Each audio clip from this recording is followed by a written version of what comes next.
नमस्कार। अब आगे पिछले के आगे के पैराओं पे चर्चा करते हैं। तो पहले ये समझते हैं। अब हम आ गए हैं पारा 63 पे। पारा 63 इट मीन्स कि अब हम आ गए हैं पेमेंट ऑफ पीएफ कंट्रीब्यूशन, कि इनको प्रोविडेंट फंड का कंट्रीब्यूशन पेमेंट होगा। तो एक एक करके समझते हैं पारा 63 क्या करता है। तो ये बहुत इंपॉर्टेंट है, इसको समझ लेना। पारा 63 circumstances in which accumulations of the fund one payable to a member, it means क्या क्या परिस्थितियों में मेंबर को पेमेंट होगा और कैसे होगा। तो पेमेंट को पेमेंट कैसे होगा उसको 631A में कहता है कि वो किसी भी समय विड्रॉ अपना उससे पूरे पेमेंट उसको दे दिया जाएगा, पहली बात। दूसरी बात कहती है कि अगर वो 50 वर्ष का एज पूरा कर लेता है तो उसको वो विड्रॉ करने के लिए उसको एबल हो जाएगा। दूसरा 63(2) क्या कहता है, 63(2). तो अभी हमने पहले क्या देखा, पहले हमने देखा कि प्रोविडेंट फंड का पेमेंट कोई मेंबर कैसे ले सकता है।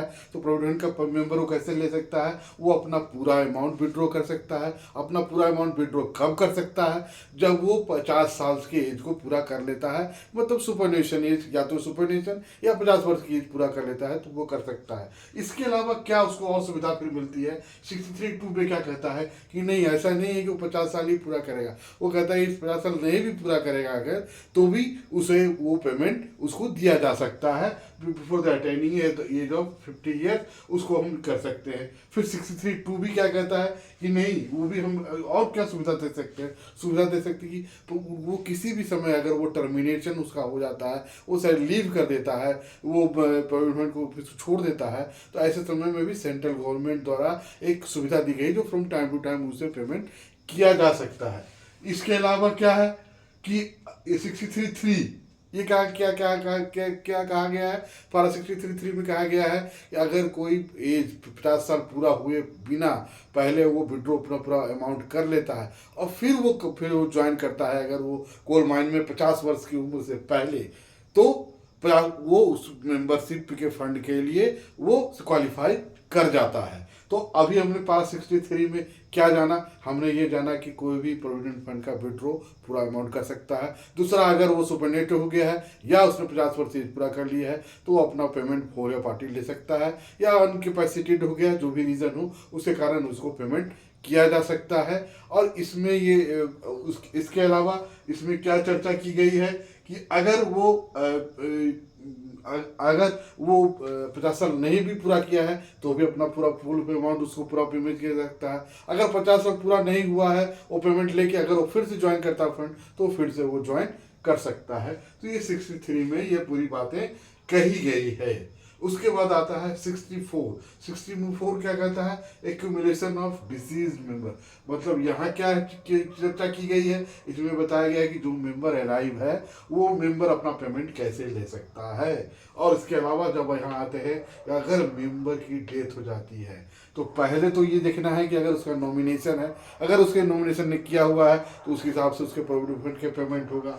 अगर नॉमिनेशन नहीं होता है तब क्या करेंगे, तब उसमें ये बताया गया है कि उसमें कुछ बताया गया है कि ऐसे कुछ लोग हैं जो लीगल हायर्स नहीं कहलाएंगे। तो वो कौन लीगल हायर्स है जो नहीं कहलाएंगे, तो उसमें से पहला जो है वो है मेजर सन है, मैरिड डाउटर है, फिर एक वो जो बेटा है उस जो मृत बेटा है उसके भी बेटा अगर मेजोरिटी पा गया है तो वो नहीं होगा।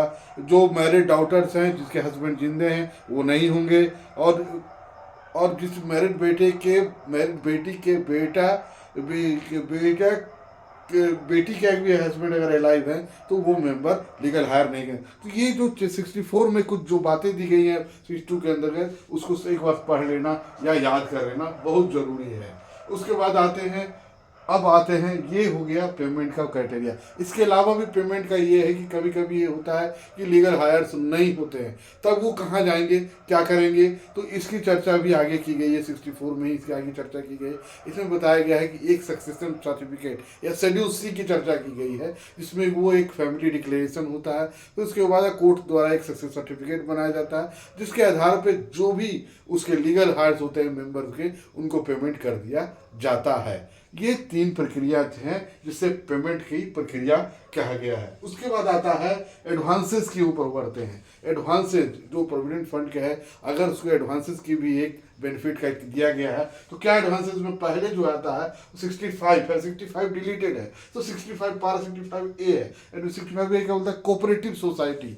कोऑपरेटिव सोसाइटी में अगर कोई अपना फ्लैट लैंड अगर कोई लेना चाहता है कोई भी मेंबर, तो उसके लिए क्या क्या प्रावधान है, तो उसके लिए प्रावधान है कि उसको है जो उसके ओन कंट्रीब्यूशन का 50%, उसको ओन कंट्रीब्यूशन विथ इंटरेस्ट का 50% उसको है सो दिया जाएगा। वो नॉन रिकवरी वालेबल होगा और जो भी परचेज करेगा उसकी पूरी डिटेल उसको देनी पड़ेगी। ये इसमें क्लियर कट बताया गया है। और इसके अलावा 65B में हाउस और फ्लैट की चर्चा की गई। अगर कोई मेंबर हाउस और फ्लैट लेना चाहता है तो उसके लिए भी एडवांस ले जाने की जरूरत है। तो इस एडवांस में 2 बातें समझनी बहुत जरूरी है, जो चीज़ें क्लियर है कि ये नॉन रिकवरेबल होता है, नॉन रिफंडेबल होता है। तो एक बार जब उसको पेमेंट हो गया तो उससे हम लोग वापस नहीं लेते हैं, इसलिए एडवांसेस में इस स्कीम में ये है। तो अगर वो हाउस और फ्लैट के लिए लेता है तो क्या ले सकता है, तो वो अपने टोटल इन्वेस्टमेंट का 36 मंथ्स का ले सकता है या 12 ईयर्स के बेजेस के बराबर वो ले सकता है। उसमें इसमें यहाँ पर एम्प्लॉयर शेयर का भी 75% पेमेंट का प्रावधान है। पर यहाँ एक चीज देखना है कि अगर कोई ऐसा लैंड ले रहा है तो बस इसकी लीज 30 ईयर्स तक होनी चाहिए। 30 ईयर्स, पारा 65B हाउस फ्लैट इसमें क्लियर कहना है कि लैंड के लिए 30 ईयर्स होनी चाहिए। और जो पेमेंट करेगा CMPF जो पेमेंट करेगा वो मेंबर को नहीं करेगा, वो एजेंसी को करेगा। वो EMI में 2 इंस्टॉलमेंट पेमेंट होगा, 12 महीने के अंदर कंप्लीशन देना पड़ेगा। इसमें एक सुविधा और ये दिया गया है कि अगर 12 महीने के अंदर वो चीज़ें नहीं बना पाता, हाउस ऑफ फ्लैट नहीं कर पाता है, तो 5 साल के बाद उसको फिर एडिशनल एडवांस दिए जाने की व्यवस्था है। और एक चीज़ अब यहाँ पर और चीज़ है जो एडवांस को थोड़ा सा रिस्ट्रिक्ट करने के लिए, बचाने के लिए क्या किया गया है कि अगर आप उसके अमाउंट को खर्चा नहीं करते हैं या जो अमाउंट एडवांस किया गया है वो अगर आपको एक्सेस है तो उसके लिए उसको जमा करना होगा आपको। और वो जो जमा किया जाएगा वो एम्प्लॉयर शेयर में जाएगा, और एम्प्लॉयर शेयर जितना किया अगर वो उससे भी बच जाता है तो वो एम्प्लॉय के शेयर में वो जमा हो जाएगा।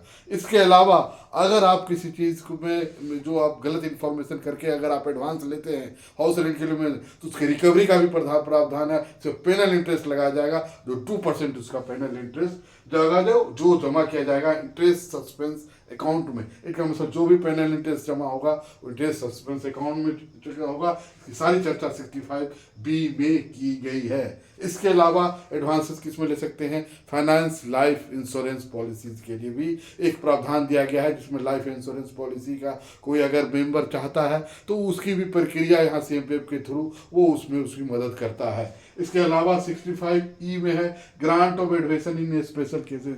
किसी भी स्पेशल चीज़ में कभी ऐसे मौका आते हैं जिसमें उसको अगर चाहिए तो उसके लिए भी उसको ग्रांट एडवांस दिया जा सकता है। पर इसमें ध्यान रखना हमेशा इसमें मेंबर शेयर दिया जाता है, नॉन रिकवरेबल होता है। इसके अलावा 65F में कैसी चर्चा की है, मैरिज एडवांस की चर्चा की गई। मैरिज एडवांस मतलब 2 पुत्रियों के एडवांस के लिए या बहन के लिए मैरिज एडवांस के लिए चर्चा की। इसमें कोई भी मेंबर 2 बार लिया जा मैरिज एडवांस ले सकता है, और उसके ओन शेयर का ही 50% उसको, उसके ओन शेयर विथ इंटरेस्ट का 50% उसको है सो पेमेंट करना होगा।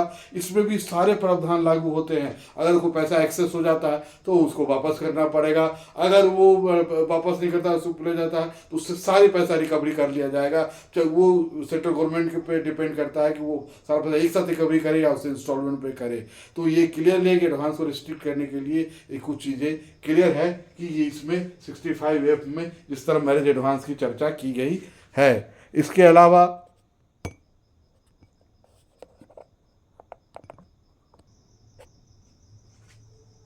अब एडवांसेस की करी मीटर से इसके पहले हमने 65 जो हमने देखा, अभी 65 जो मैरिज एडवांस का 65F जो हमने देखा। इसके बाद मैरिज एडवांस के बाद आता है एजुकेशन का एडवांस। एजुकेशन का एडवांस मतलब कैसा होगा, तो एजुकेशन का एडवांस जो पोस्ट मैट्रिकुलेशन के लिए एक एडवांस दिया जाएगा। अमाउंट क्या रहेगा, तो 50% of own share with interest रहेगा, और ये 1 टाइम दिया जाएगा।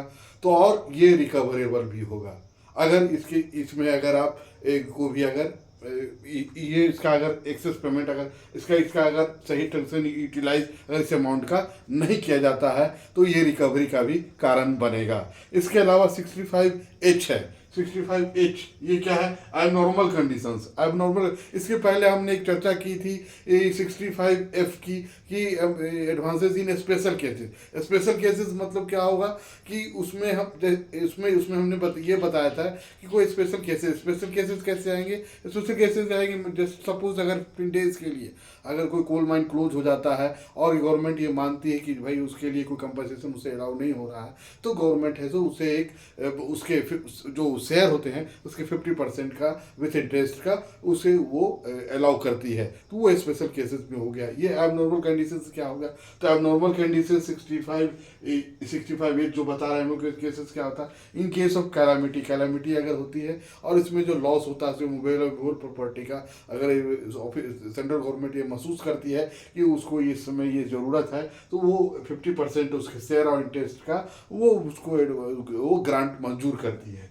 उसके अलावा ये जो है एडवांसेस, तो हमने अभी क्या देखा? एडवांसेस को 65 से शुरुआत हुआ, 65A, 65B, 65C, 65D, E, F, G, H, I नहीं है, J और H तक हमने वो देखा कि एडवांसेस की चर्चा हमने की है। और एडवांसेस में ये खास बात है जो सब चीज़ समझ लेने की बात है कि बैरेज एडवांस को छोड़कर बाकी सब वन टाइम है, मिसयूज करने पर रिकवरी है और वो ये नॉन रिकवरेबल है। ये क्लियर कट ये बात को समझ लेना बहुत ज़रूरी है। उसके बाद हम आते हैं 66 है payment of provident fund. Payment of provident fund मतलब ये कहना चाह रहा है कि पेमेंट किसी का प्रोविडेंट फंड किसी मेंबर को करेंगे तो कैसे करेंगे? तो समय के अनुसार वो चेंज होता गया है। अभी अकाउंट में डायरेक्ट ट्रांसफर होता है, पहले चेक के थ्रू होता था। और ये ध्यान देनी है कि इसमें नेशनलाइज्ड बैंक में ही पेमेंट होगा। अब ये क्लियर बात है, जो नेशनलाइज्ड बैंक है उसी में मेंबर का अकाउंट होना चाहिए। Mode of payment of provident fund उसी होगा। 66 है क्या मोड क्या था? Mode of remittance of provident fund, जो हमने अभी बात की है वो वही तरीके से पेमेंट होगा। फिर कहता है 67 प्रोविडेंट फंड पासबुक। मतलब ये क्या कहना चाह रहा है? प्रोविडेंट पासबुक क्या कहना चाह रहा है कि प्रोविडेंट फंड पासबुक जो होगा, एक पासबुक बनाया जाएगा जिसका जो पैसा जो बियर करेगी वो कोल माइंस बियर करेगी, और एक पासबुक बनाया जाएगा जिसमें उसके कंट्रीब्यूशन डिटेल्स का जिक्र रहेगा और इस एमपीएफ की जिम्मेवारी है कि उसको वो पूरा करे। उसके अलावा प्रोविडेंट 68 की बात की गई है। 68 में क्या है? एनुअल रिपोर्ट और एनुअल अकाउंट। मतलब ये कहना चाह रही है कि सीएमपीएफ जो परफॉर्मेंस करेंसी पीरियड का करेगी उसका एक एनुअल रिपोर्ट तैयार करेगी और जो भी फंड रहेगा उसके लिए अकाउंट की तैयारी करेगी, एनुअल अकाउंट बनाएगी जिसको वो नवंबर में प्लेस करना सुनिश्चित करेगी और दिसंबर लास्ट तक सेंट्रल गवर्नमेंट को प्रोवाइड करेगी। इतना में पारा 68 में एनुअल रिपोर्ट की बात की गई है। और 69 में कहती है issue of duplicate copies of members account. 69 मतलब जो भी कंट्रीब्यूशन डिटेल्स हमारे पास है, जो सीएमपीएफ के पास है, अगर वो चाहे तो डुप्लीकेट कॉपीज मेंबर्स को प्रोवाइड कराएगी, एम्प्लॉयर के जरिए प्रोवाइड कराएगी या मेंबर को प्रोवाइड कराएगी, ये डिपेंड करता है उसके डिमांड पर। 69A है obligation to produce documents before inspector. यहाँ कह रही है एम्प्लॉयर के लिए बात कर रही है कि अगर इंस्पेक्टर कोई डॉक्यूमेंट्स की मांग करता है जो जिसकी हमने जिक्र किया है पारा 10 सेक्शन 10 में जो इंस्पेक्शन के जिक्र है और इंस्पेक्टर की जो जिक्र की गई है उसी में बात की करेगी। इंस्पेक्टर के पास जो है ये एम्प्लॉयर का ऑब्लिगेशन है कि वो सारे डॉक्यूमेंट को प्लेस करेगी इंस्पेक्टर को। उसके अलावा पारा 69B में है transfer of ownership in case of change of ownership और क्लोजर ऑफ माइन। मतलब यहाँ क्या कहना चाह रही है कि अगर कोई कोल कंपनी कहीं पे बंद हो जाती है तो वो क्या करेगी? बंद होने के 1 महीने के अंदर वो खबर करेगी सीएमपीएफ कमिश्नर को अब इस चीज़ के क्लोजर की, और इस खबर करने के लिए जो फॉर्म का इस्तेमाल होगा वो फॉर्म R होगा। तो अभी हमने ये जो समझा, जो मेन जो चीज़ें जो समझने की चीज़ें हैं जो हमने समझा 63 की जो चर्चा की जिसमें हमने सर्कमस्टांसेस में प्रोविडेंट फंड पेमेंट की बात की गई है, 64 की हमने जो चर्चा की है, और जब 65 में जब हमारे 65 डिलीट है है, 65A से जो शुरुआत किया है वो सारे एडवांसेस की चर्चा की गई है। तो ये टोटल ओवरऑल ये प्रोविडेंट फंड स्कीम जो है इसको हमने बताने का प्रयास किया है। आप हमें बताएं कि आपको कैसा लगा ये पूरे स्कीम के बारे में, और कहीं भी कोई चूक रह गई होगी तो इसके लिए हम उसको फिर से उसको रिवाइज कर सकते हैं। तो आपका बहुत बहुत धन्यवाद।